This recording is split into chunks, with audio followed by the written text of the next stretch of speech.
양파는 우리 식탁에서 빠지지 않는 식재료입니다.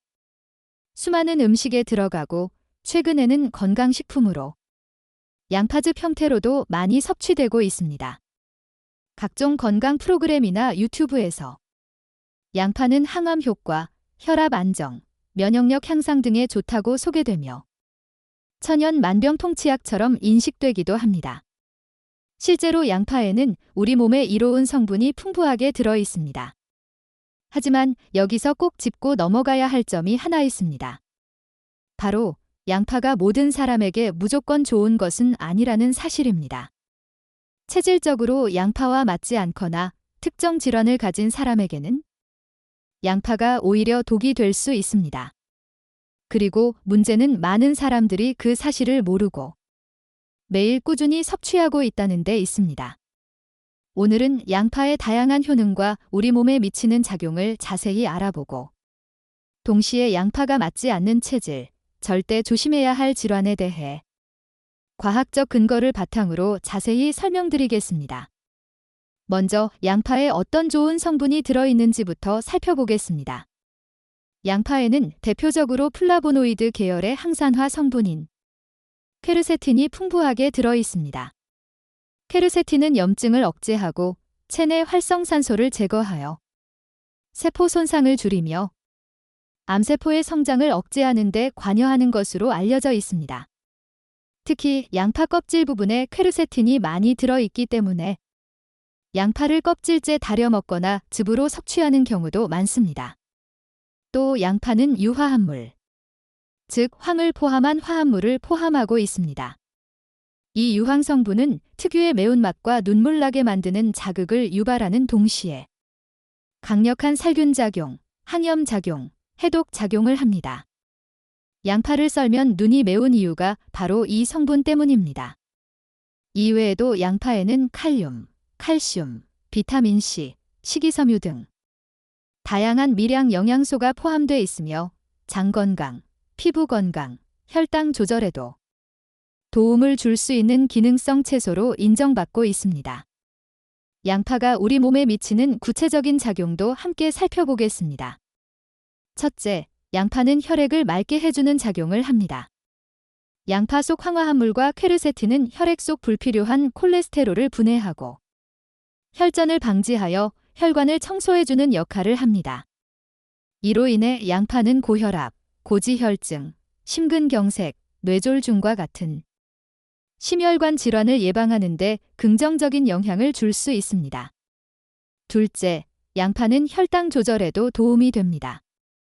양파에 함유된 알릴프로필디설파이드와 같은 화합물은 인슐린의 작용을 도와 혈당을 낮춰주는 데 기여합니다. 당뇨 환자에게 양파가 좋다고 하는 이유도 여기에 있습니다. 셋째, 양파는 강력한 항염작용을 통해 관절염이나 피부염, 기관지염 같은 염증성 질환의 개선에 도움을 줄 수 있으며 넷째, 양파에 포함된 올리고당과 식이섬유는 장내 유익균의 먹이가 되어 장내 환경을 건강하게 유지하고 변비 해소에도 효과적입니다. 다섯째, 양파는 항암작용도 주목받고 있습니다.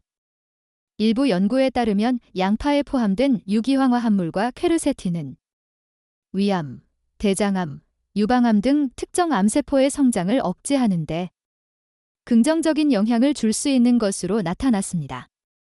하지만 이런 뛰어난 효능에도 불구하고 양파는 절대 모든 사람에게 무조건적으로 좋은 식품이 아닙니다. 사람마다 체질이 다르고 가지고 있는 건강 상태도 다르기 때문에 양파가 몸에 부담이 되거나 심지어 질병을 악화시키는 경우도 있습니다. 그럼 지금부터는 양파가 맞지 않는 체질, 그리고 양파 섭취에 주의해야 할 질환에 대해 본격적으로 알아보겠습니다.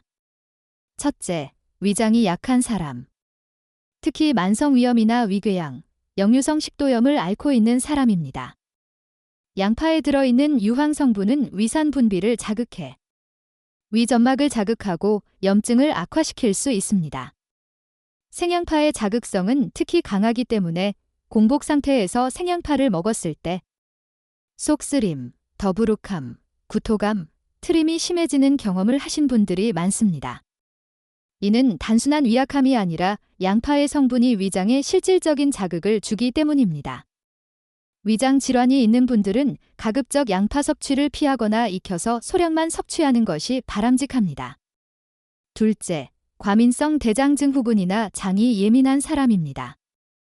양파에는 프룩탄이라는 탄수화물이 포함되어 있는데 이 성분은 소장에서 흡수가 되지 않고 대장으로 내려가 발효되며 많은 양의 가스를 생성합니다. 이로 인해 설사, 복부팽만, 가스참, 복통 등의 증상이 유발될 수 있습니다.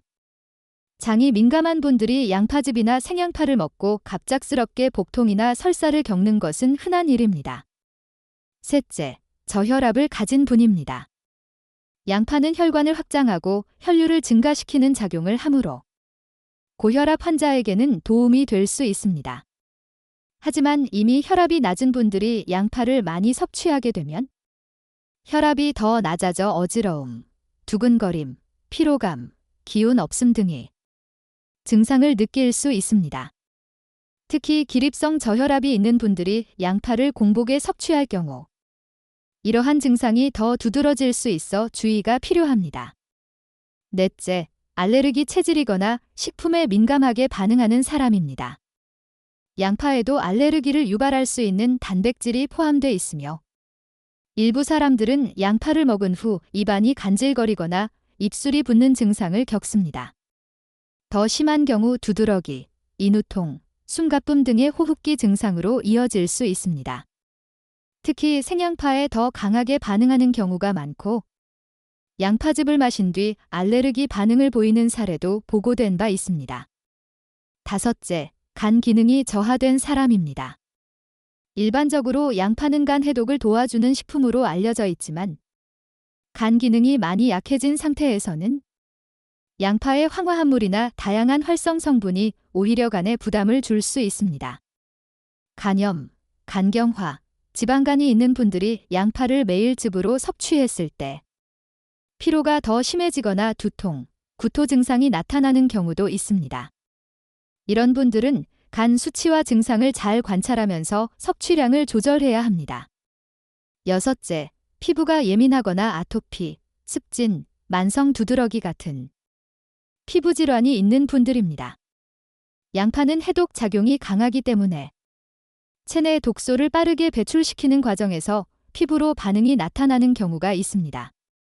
피부가 예민한 분들은 양파를 섭취한 다음 날 피부가 붉어지거나 가려움이 심해지는 경우도 있고 기존의 아토피 증상이 일시적으로 악화되기도 합니다. 이 역시 체질에 따라 다르기 때문에 주의 깊게 관찰하면서 섭취해야 합니다. 그 외에도 양파를 과다 섭취할 경우에는 몸에서 악취가 날 수 있고 철분 흡수를 방해하거나 체내 황산화 스트레스를 유발할 수 있다는 의견도 일부 연구에서 제시되고 있습니다. 특히 특정 약물을 복용 중인 분들은 양파가 약물의 효과를 간섭할 수 있기 때문에 양파즙 같은 고농축 제품을 장기간 섭취하기 전에는 반드시 전문가와 상담하는 것이 안전합니다. 결론적으로 양파는 분명 훌륭한 식재료이며 적절한 체질과 상황에 맞는 사람에게는 약이 될 수 있습니다. 하지만 무작정 몸에 좋다니까 매일 대량으로 섭취하거나 내 몸에 맞는지 확인하지 않고 먹는 것은 오히려 건강을 해치는 길이 될 수 있습니다. 내 몸의 상태, 특히 위장, 장, 혈압, 알레르기 여부 등을 먼저 파악하고 거기에 맞춰 양파 섭취 방법과 양을 조절하는 것이 가장 현명한 방법입니다. 어떤 음식이든 마찬가지입니다. 약이 될 수도 있고 독이 될 수도 있습니다. 오늘 영상이 양파 섭취에 대해 다시 한번 생각해보는 계기가 되셨길 바랍니다.